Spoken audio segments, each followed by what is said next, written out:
के online classes में आपका स्वागत है।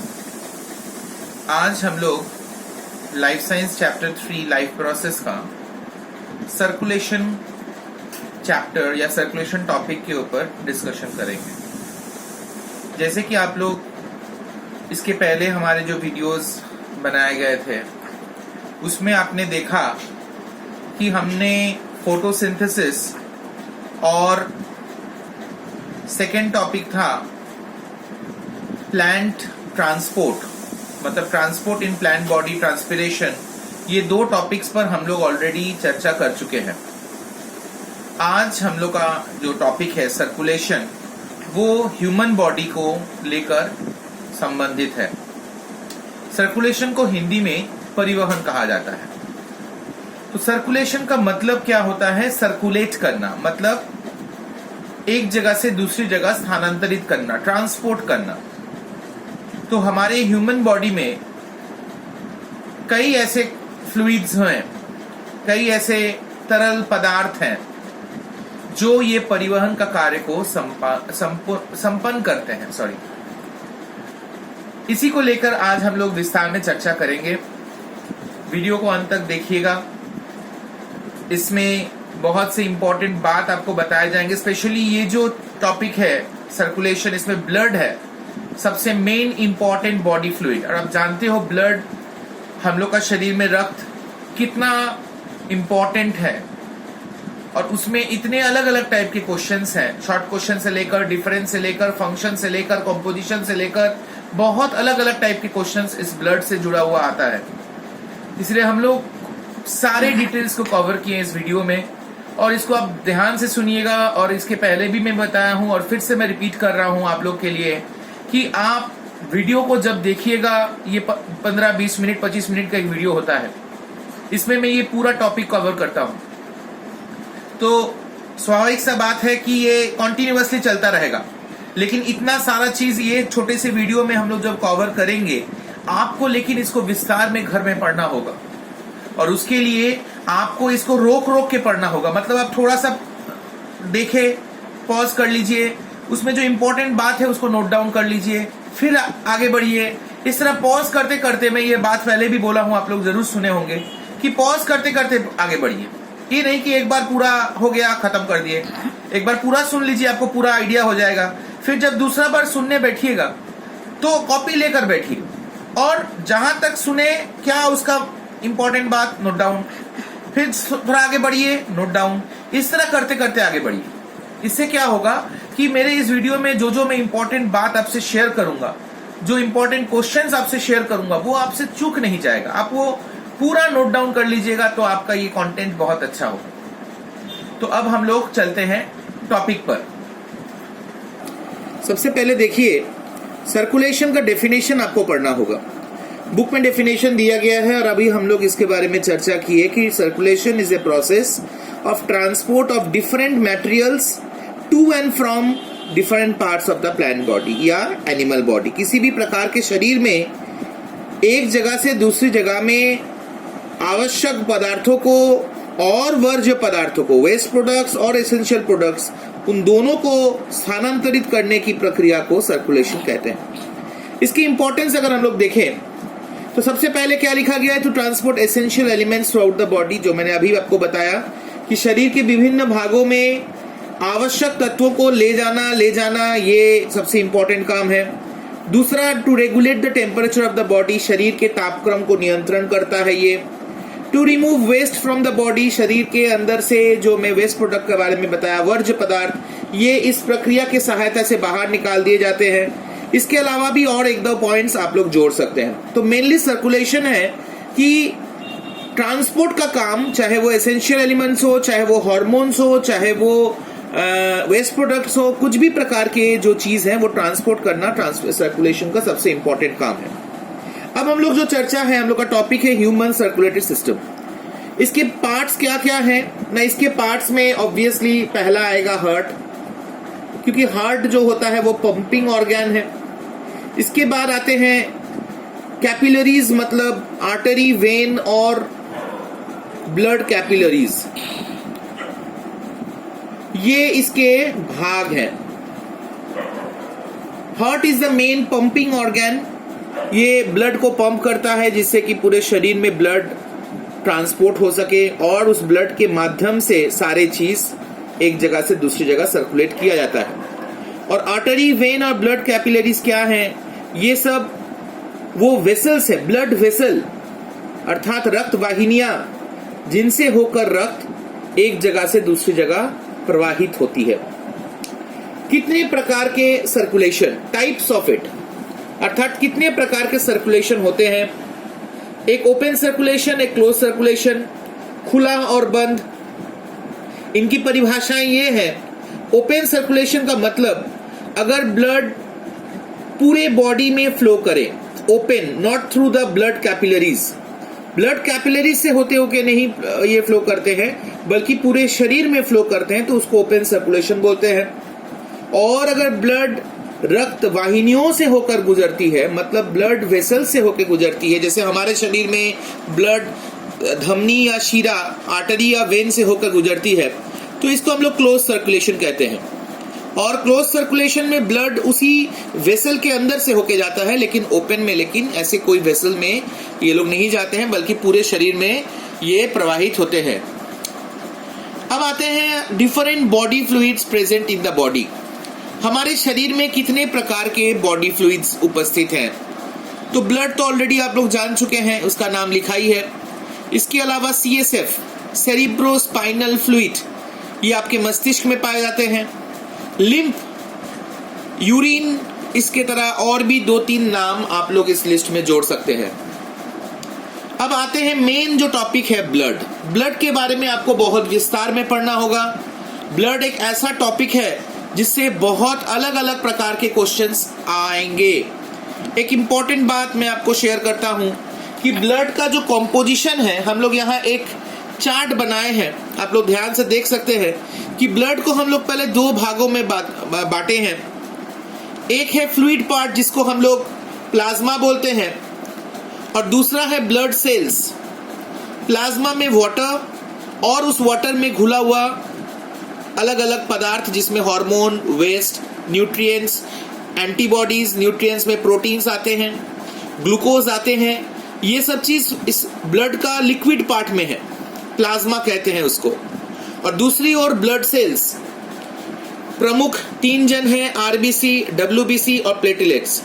इनके नीचे में इनके फंक्शंस भी शॉर्ट में बताए गए हैं, ये लेकिन आपको जरूर याद करने होंगे, क्योंकि ये जो मैं इंपॉर्टेंट बात अभी आपको बोल रहा था मैं, कि क्वेश्चन या तो कॉम्पोजिशन या तो फंक्शन, या तो कॉम्पोजिशन या तो फंक्शन आएगा ही आएगा। ये बात अब जरूर ध्यान रखिए, कॉम्पोजिशन या फंक्शन, इनमें से कोई टॉपिक लेकर आएगा ही आएगा। कॉम्पोजिशन मतलब ब्लड के अंदर क्या क्या पाया जाता है, फंक्शन मतलब जो लोग पाए जाते हैं उनका काम क्या है। जैसे RBC का फंक्शन पूछ दिया, या WBC का फंक्शन पूछ दिया, या प्लेटलेट का, किसी के बारे में भी आपसे पूछा जा सकता है। और एक बात नोट करिएगा, और एक बात कि इन दोनों के बीच में अंतर बहुत इंपॉर्टेंट है। इस पार्ट में, इस अंश में बहुत से डिफरेंसेस आपसे पूछे जा सकते हैं। जैसे मैं ऑलरेडी ओपन और क्लोज्ड पढ़ा चुका हूं, ये अंतर पूछे जा सकते हैं। जैसे मैंने यहाँ पर बॉडी फ्लूइड्स का नाम लिया, ब्लड और लिम्फ, इसमें अंतर पूछे जा सकते हैं। जैसे मैंने RBC WBC बोला, इसमें अंतर पूछे जा सकते हैं। जैसे मैंने प्लाज्मा और ब्लड सेल बोला, इसमें अंतर पूछे जा सकते हैं। इस प्रकार के बहुत सारे प्रश्न अंतर के रूप में पूछे जा सकते हैं, और आपको इसका तैयारी रखना होगा। तो तैयारी बोलने का मतलब है, अगर आप इसका डेफिनेशन पढ़िएगा, इसका फंक्शन पढ़िएगा, वही उसका अंतर हो जाएगा। उसके लिए आपको अलग से मेहनत नहीं करना होगा। और ये जो आप चार्ट बनाए हैं, इसको अगर आप बना दीजिएगा तो 100% एग्जामिनर आपसे खुश होकर फुल मार्क्स दे देगा। यही इस वीडियो का खूबी है कि आपको अलग अलग टिप्स मैं देते रहता हूं, जिसको आप उम्मीद है कि जरूर नोट डाउन कर रहे हैं और याद रख पाएंगे। इसमें एक बात आपको क्लियर हो गया कि ब्लड से बहुत तरह के क्वेश्चन आते हैं। एक क्वेश्चन और है इंपॉर्टेंट, जो सिर्फ ब्लड का फंक्शन आपसे पूछा जाता है। सिर्फ ब्लड का फंक्शन पूछेगा तो इनके जो फंक्शंस आप अलग अलग से याद कर रहे हैं, वही इसमें लिख दीजिएगा, वो भी एक काम बन जाएगा। अब सर्कुलेशन में 2-3 पॉइंट हम लोग लिखे हैं, वो इसमें लिख दीजिएगा, वो भी काम पड़ जाएगा। इसका मतलब एक तरह से ये हुआ कि जो जो पॉइंट्स मैं आपको बता दे रहा हूं, यही पॉइंट्स को मिला जुला कर आपका आंसर लिखना है, चाहे क्वेश्चन जैसे भी आए।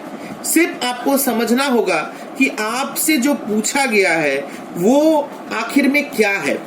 अगर उससे जुड़ा हुआ जो भी चीज आप यहाँ देख रहे हो तो आप उसको बनाकर आराम से लिख सकते हैं। अब आते हैं ब्लड से जुड़ा हुआ 2 बहुत ही महत्वपूर्ण प्रोसेस। एक है ब्लड ग्रुपिंग, नीचे लिखे हैं ब्लड क्लॉटिंग। ब्लड ग्रुपिंग एक ऐसा टॉपिक है जो लैंडस्टेनर ने जब आविष्कार किया, कार्ल लैंडस्टेनर, कि ब्लड ग्रुपिंग में हर मनुष्य के अंदर जो रक्त बहता है वो एक प्रकार के नहीं है बल्कि अलग अलग प्रकार के हैं। और ये एक ऐसा आविष्कार है जो बहुतों का, इंसानों का जान बचाया है। बिकॉज ब्लड ट्रांसफ्यूशन अर्थात रक्त का स्थानांतरण मेडिकल साइंस में एक बहुत इंपॉर्टेंट पार्ट है। और इसके पहले क्या होता था कि इसको बारे में किसी को नहीं मालूम था, और किसी के शरीर का रक्त जब दूसरे शरीर में चढ़ाया जाता था तो बहुत आदमियों का मौत इस कारण से हुआ था।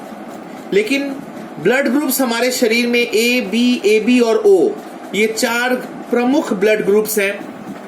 प्रमुख जो ब्लड ग्रुप्स यहाँ पे बनाए गए हैं, इनका आधार है, इनका कारण है कि इनके अंदर एंटीजेन और एंटीबॉडी पाया जाता है। ये एक बहुत ही जरूरी चीज है जो ब्लड के अंदर पाया जाता है, एंटीजेन और एंटीबॉडी। इनका होना और ना होने से ये 4 ग्रुप बनते हैं। जैसे ए बी तो दोनों पाए जाते हैं, ए दोनों में से कोई एक, बी दूसरा, और ओ जिसमें दोनों में से कुछ भी नहीं पाया जाता। इस प्रकार से 4 अलग अलग ब्लड ग्रुप्स बनाए गए हैं। तो आपसे पूछे जाएंगे, क्वेश्चन नोट करिएगा, what is the different type of blood groups? चारों का नाम लिख दिए। What is the cause of blood grouping? आपको मैंने बता दिया, एंटीजन एंटीबॉडी का प्रेजेंस। फिर आता है यूनिवर्सल डोनर, यूनिवर्सल रेसिपिएंट, अर्थात हिंदी में सर्वदाता और सर्वग्राही। किसे कहते हैं और क्यों? तो मैं बता दूं, यूनिवर्सल डोनर ओ को कहा जाता है। ओ को इसलिए कहा जाता है क्योंकि उसके ब्लड ग्रुप में ना एंटीजन ना एंटीबॉडी कुछ भी नहीं पाया जाता है, और इसी कारण से वो किसी भी दूसरे ब्लड ग्रुप को आराम से ब्लड डोनेट कर सकता है। दूसरी ओर यूनिवर्सल रेसिपिएंट अर्थात सर्वग्राही, ये एबी को कहा जाता है। इसका कारण ये है कि इसके ब्लड ग्रुप में पहले से ही एंटीजन और एंटीबॉडी दोनों उपस्थित है, और ये किसी से भी ब्लड ले इसे कोई असुविधा नहीं होगी। यहां मैं एक बात बता दूं, आप लोग सब परिचित हैं, आप लोग के ब्लड ग्रुप्स में पॉजिटिव, नेगेटिव, ओ पॉजिटिव, ए पॉजिटिव, बी नेगेटिव, इस तरह का ब्लड ग्रुप्स होते हैं, आप लोग को मालूम है। तो आप लोग के मन में शंका होगा, यहाँ तो आप ए बी ओ बोला जा रहा है, 4 ग्रुप, ये पॉजिटिव नेगेटिव कहाँ से आ गया? मैं इसका व्याख्या और विस्तार हायर मेडिकल साइंस में हुआ है। हम लोग के लिए जो हम लोग स्टार्टिंग में अभी ब्लड ग्रुपिंग के बारे में परिचित हो रहे हैं, एकदम नया शुरुआत हो रहा है, इसीलिए ये 4 ही ब्लड ग्रुप्स आपको अभी जान लेने हैं। अगर आप लोग हायर स्टडीज में मेडिकल साइंस लेके पढ़ते हैं, डॉक्टरी लेके पढ़ते हैं, तो इनके बारे में और विस्तार में व्याख्या दिया गया है कि क्या पॉजिटिव है, क्या नेगेटिव है। एक RH फैक्टर भी होता है, रिसर्च फैक्टर जिसको बोलते हैं, जिसके फल से ये ब्लड ग्रुपिंग्स को समझाया गया है। तो उसके बारे में अब हम लोग चर्चा नहीं करेंगे। हम लोग के लिए यही काफी है कि यूनिवर्सल डोनर, यूनिवर्सल रेसिपिएंट किसे और क्यों कहते हैं हम लोग को बता दिए। इंपॉर्टेंस ऑफ ब्लड ग्रुपिंग, ये मैं ऑलरेडी शुरुआत में ही बता चुका हूं कि ब्लड ग्रुपिंग होने के बदौलत बहुत इंसान, बहुत पेशेंट्स का जीवन बचा। डॉक्टर्स लोग ये समझ पाए कि किस इंसान के शरीर में कौन सा ब्लड ग्रुप का रक्त प्रवाहित हो रहा है, और उसी समुचित वो ब्लड ग्रुप का ब्लड जो है उसके शरीर में डाला जा सकता है। इसलिए ब्लड ग्रुपिंग एक बहुत ही इंपॉर्टेंट टॉपिक है। दूसरा टॉपिक जो अभी हम लोग करेंगे वो है ब्लड क्लॉटिंग। ब्लड क्लॉटिंग एक ऐसा प्रोसेस है, इसको हिंदी में बोलते हैं रक्त का जमना। रक्त का जमना हमारे शरीर के लिए बहुत जरूरी है, क्योंकि हमारा शरीर में पूरे सर से लेके पांव तक रक्त प्रवाहित होते हैं, और कभी भी अगर ऐसा घटना घटे कि कहीं कट जाए, कहीं से खून बहने लगे, तो अगर ब्लड क्लॉटिंग प्रोसेस नहीं होता तो पूरे शरीर का खून उसी जगह से बाहर प्रवाहित हो जाता और इंसान की मौत हो जाती। लेकिन ब्लड क्लॉटिंग क्या होता है, रक्त को जमा देती है, और जहां से कटा हुआ भाग है वहां से खून थोड़ी देर बहने के बाद वहां घाव के रूप में वो जम जाता है और खून का बहना बंद हो जाता है। तो ये ब्लड क्लॉटिंग इंपॉर्टेंस बहुत ज्यादा है, इसको आपको जरूर समझना और याद रखना होगा। इसका प्रोसेस आपको शॉर्ट में मैं यहाँ लिख दिया हूँ, थोड़ा समझा दे रहा हूँ, इसको जरूर नोट डाउन करिएगा। लेकिन ये प्रोसेस बहुत कम आता है। इसके अंदर जो चीज देखिए, प्रोथ्रोम्बिन, थ्रोम्बिन, फाइब्रिन, ये सब नाम आप जरूर याद करिएगा। ये ब्लड के अंदर पाए जाने वाले प्रोटीन्स है, और ये प्रोटीन बहुत जरूरी भूमिका अदा करते हैं इस ब्लड क्लॉटिंग के प्रोसेस में। हम लोग आते हैं, कैसे होते हैं, देखिए क्या लिखा है, एट द इंजरी साइट, मतलब जहां चोट पहुंचा है वहां का टिश्यू पहले प्लेटिलेट्स को रिलीज करता है। प्लेटिलेट्स को हिंदी में हम लोग रक्त बिंबाणु कहते हैं।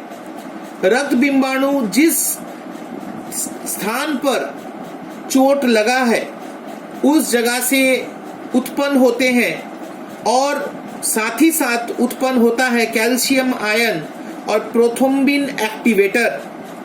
ये प्रोथ्रोम्बिन एक्टिवेटर क्या है ना, ये एक प्रकार का बेस है, थ्रोम्बिन बेस, जो प्रोथ्रोम्बिन को उत्तेजित करके उसको थ्रोम्बिन में बदल देता है। प्रोथ्रोम्बिन किस में पाया जाता है ना, ये ब्लड के अंदर प्लाज्मा पार्ट में पाया जाता है।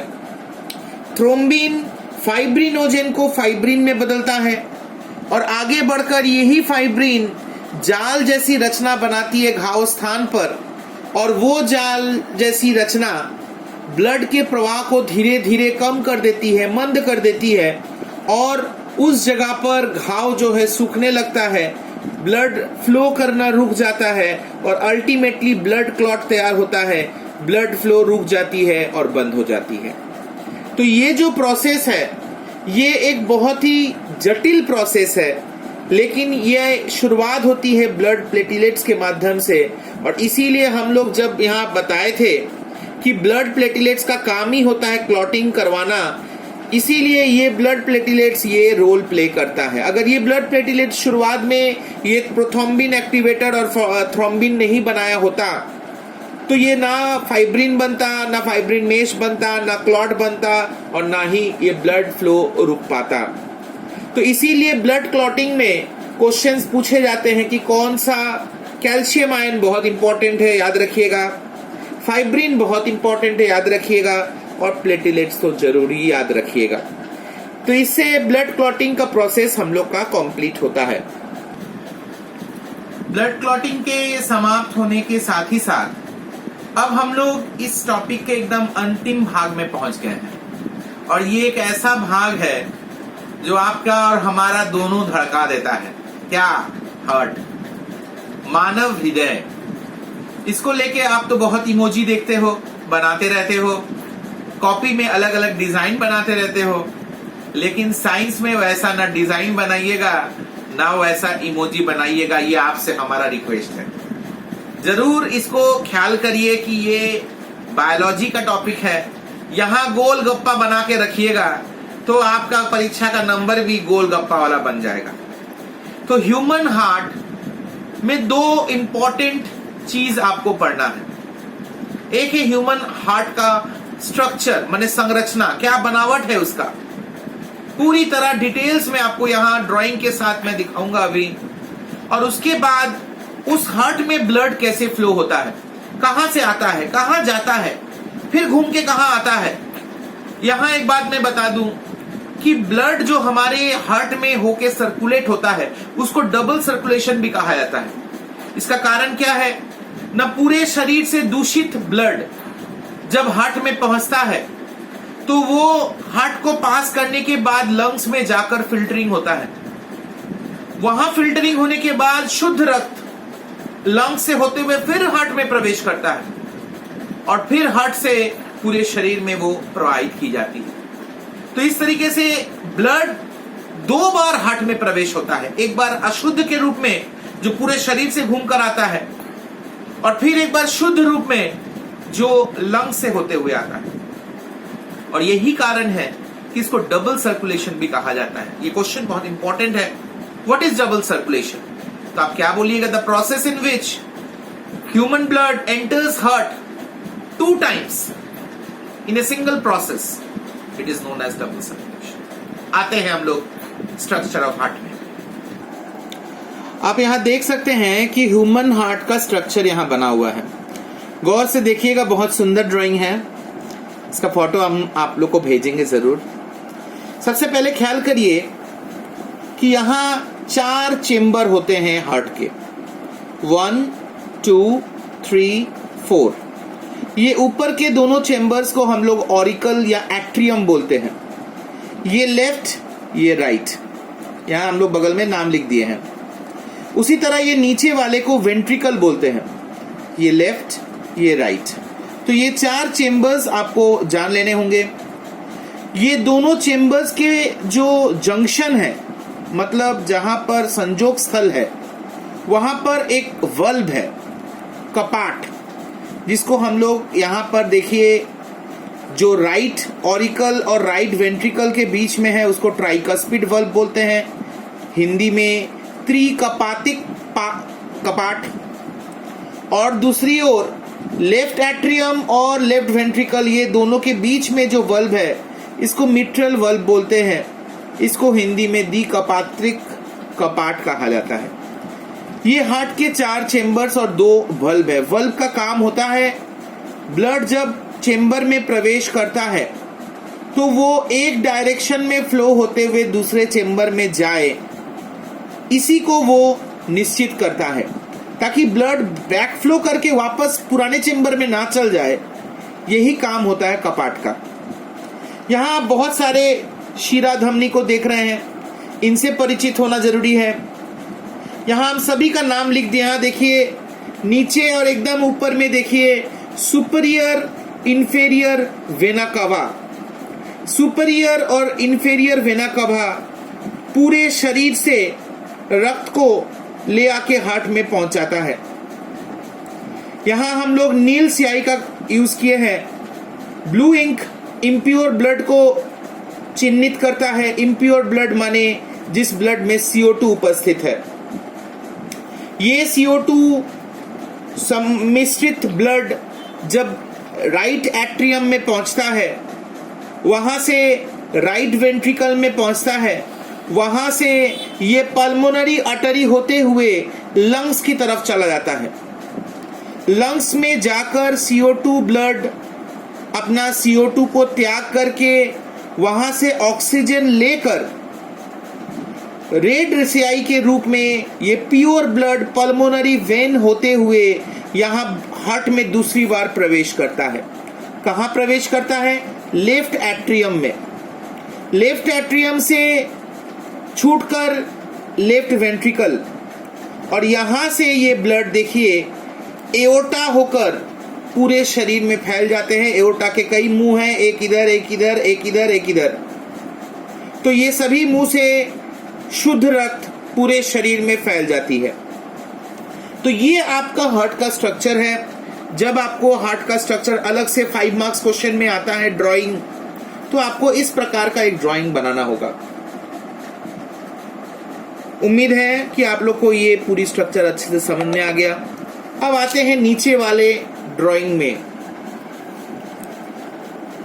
नीचे वाले ड्राइंग में हम लोगों ने flow of blood through human heart को दिखाया। एक बार ध्यान से देखिएगा, ये आपका फुल बॉडी मतलब पूरे शरीर में है। यहां से दूषित रक्त वेना कावा होते हुए राइट एट्रियम में प्रवेश करता है। वहां से वल्व को पार करते हुए राइट वेंट्रिकल से पल्मोनरी आर्टरी होते हुए ये लंग्स में पहुंचता है।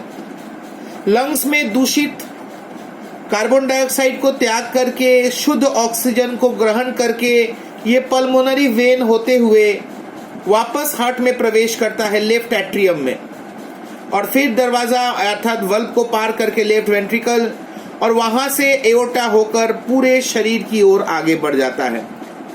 ये सर्कुलेशन आपको अच्छे से समझना होगा। ये आपका हार्ट है। क्वेश्चंस अलग अलग टाइप के पूछते हैं। कौन सा वेन ब्लड को लेके हार्ट की ओर ले आता है, कौन सा आर्टरी ब्लड को लेकर पूरे बॉडी में फैल जाता है, कौन सा चेंबर इम्प्योर ब्लड रिसीव करता है, कौन सा चेंबर प्योर ब्लड रिसीव करता है, कौन सा वेन लंग्स से ब्लड को हार्ट में ले आता है, इस प्रकार का ये सभी चीज आपको इस डायग्राम से साफ साफ समझ में आएगा। ये दोनों डायग्राम आपको अपने दिमाग पे और नोट्स कॉपी में जरूर बना लेने होंगे। ये स्ट्रक्चर और ये सर्कुलेशन, ये दोनों चीज अगर आप अच्छे से अध्ययन कर लीजिएगा तो मुझे आशा है कि आपको इस टॉपिक पर कोई संदेह का कोई जगह ही नहीं रहेगा। हार्ट के बाद इस पूरे डिस्कशन के बाद ये टॉपिक अब हम लोग का खत्म होता है। उम्मीद है कि ये चैप्टर, ये पार्ट में अच्छी तरह आप लोग को समझा पाया और सारे डिटेल्स आपने नोट कर लिया। जैसे आपने देखा कि इस पार्ट में बहुत बहुत बहुत सारे क्वेश्चंस आपसे पूछे जा सकते हैं। इसका नमूना प्रश्न पत्र में आप लोग को दे दूंगा और आप लोग इसका उत्तर भी लिखकर हमको जरूर भेजिएगा। आज के लिए इतना ही। उम्मीद है आपको ये वीडियो जरूर पसंद आया होगा। अपने दोस्तों को शेयर करिए ज्यादा से ज्यादा, ताकि इस वीडियो से वो लोग भी लाभ उठा सके और हम लोग का ये प्रयास भी सफल हो। आपका लाइक, शेयर और कमेंट हम लोग के लिए मोटिवेशन है और अच्छा वीडियो बनाने के लिए हम लोग को उत्साह मिलता है। और चैनल को जरूर सब्सक्राइब कर दीजिएगा अगर अभी तक नहीं किए हैं। Okay, bye bye, good night.